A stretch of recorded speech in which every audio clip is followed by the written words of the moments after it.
I want you, the listener. Yes, I want you, the listener, to press the like button, the subscribe button, but more importantly, comments. Comments that you liked or disliked the topic discussed.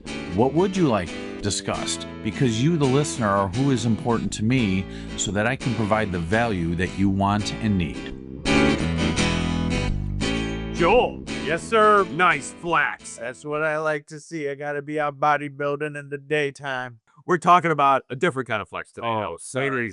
Contract flex. Contract flex. I am so sorry. Now, my understanding is we're talking about the difference in seasons, when services change, when they need to change, and when we need to communicate that more accurately to the client. Because things do change when you're in contracts with people. So, contract flex, define it for me. It's when expectations don't always match based on maybe seasonality. But I signed a quote. You did, but you may have to sit down as the quote gets ready to expire and explain to them the reasons why you might have to look at things differently. What might those reasons be? We are in Rochester, New York. It's very northeast. Very northeast. And the United States is celebrating 250 years. Rochester's been around for about 200 years. And I think the written weather forecast for Rochester is about 170 plus years. So in 170 plus years, 2026 is right now on track to be the 7th snowiest in all those years. We are in early February of 2026 and we have eclipsed 100 inches of snow, which we usually fall a little below that for an entire season. And we've got about another month and a half to 2 months of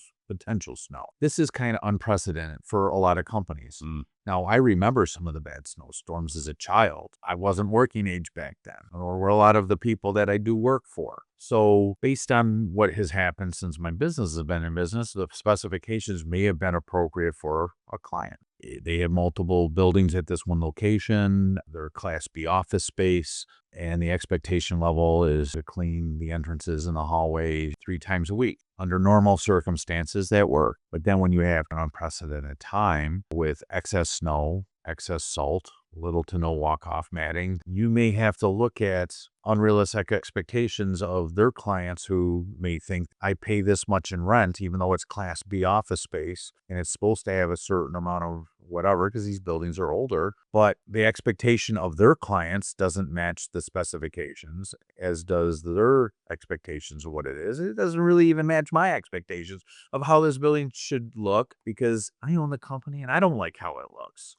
I don't want to say you have no control over it, but there are people servicing the property that aren't you. I've seen some of the places where, let's say, over-salting has been performed. Now, salting in this time of year is expected.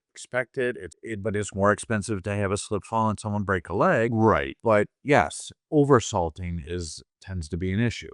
So the best thing you can do is try to educate your client. And when tempers aren't so hot, when they're not getting yelled at by their clients and they're not yelling at me or another contractor, when clear heads, you got to sit down and you have to say, look, we can honor the contract like this, but if we have an ungodly amount of snowfall in a very short period of time, we may have to look at, does this contract fit the scope of work? All right, what's the expectation? What do we want the building to look at? Let's start there, so that we're all in agreement. This is what it should look like every single day. Well, in order to get it to that level, this is what it might need to look at. Okay, it's 3 days a week. So maybe a porter needs to come over on the off days in the morning or during the daytime to maintain those common hallways or whatever. Maybe we have to look at the walk-off matting and there's standard expectations. And we've done a podcast about that, about you need 8 to 10 steps to remove the soils from a foot as well as dry the foot before walking, because salt collects in the grains of people's shoes.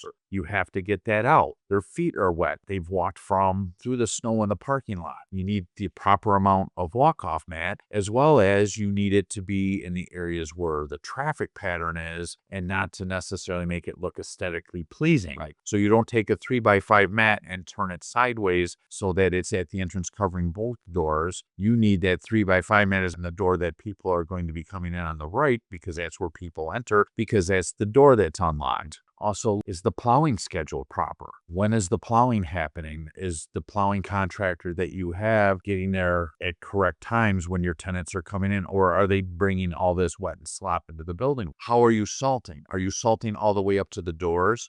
Are you salting under the overhang so that the salt really never even needs to be used? Because salt is very corrosive and damages metal, concrete, brick structures. It can hurt the foundations on the buildings. It can cause the doors to heave, and it gets tracked in. So now the salt is in the bathrooms, it's in the stairwells, it's on the elevator. Let's hit that for a second. I can understand why the building owner, the landlord, let's say, will be upset. I understand why the commercial tenants are upset. Good God, it's a mess. You know, what's wrong with my cleaners? I understand the cleaners walking in the morning saying, good God, it's a mess. Why did these guys lay down so much salt? What the heck are you thinking? And if the contract was signed in June and no one's thinking that, well, I bet in February someone's going to drop 2 pounds of salt near the door hinge and it's going to get jammed. It seems to me that with your experience and your direction here, you're suggesting to our listener that regardless of when the contract is signed, we should look down the road at uncommon eventualities. If the winter is relatively light, there's little salting,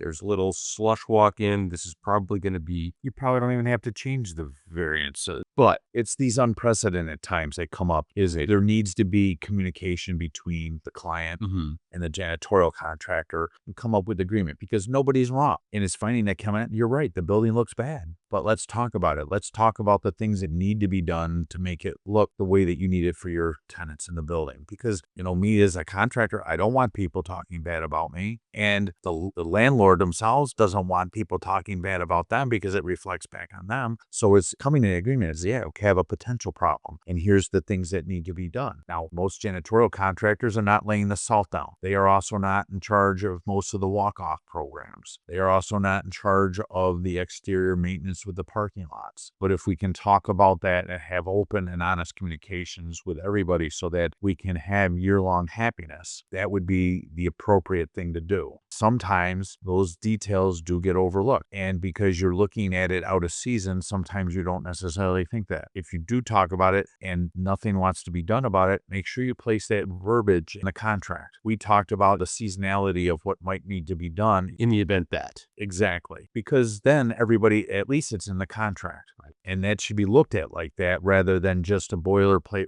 That's usually how most janitorial contracts are.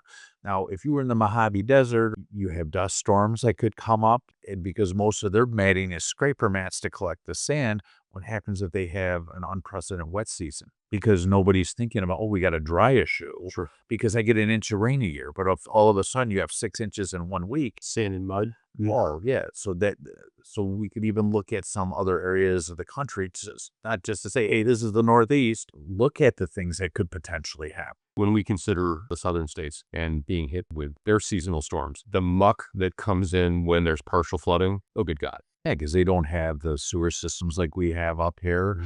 Most of them don't have basements down there because they don't have the freezing problems that the Northeast and the snow belt has. So it really is not a regional problem. It's just the type of problem to that region. Correct. Okay. So it's kind of looking at that total piece and educating yourself enough to understand what are some of the things, the non-factors that should be considered to help you clean a building more easily based on the seasonality problems that you have. So to our cleaning company owner who is listening, saying, yep, been there, yep, done that, yep, got myself screwed over in my own contract, and I still have an angry customer. I would encourage you, reach out to Joel, schedule a session, schedule a series of sessions. The amount that you invest in yourself and your company will pale by comparison to what your company earns and the peace of mind you and your customer will receive. Joel, thank you. You're welcome.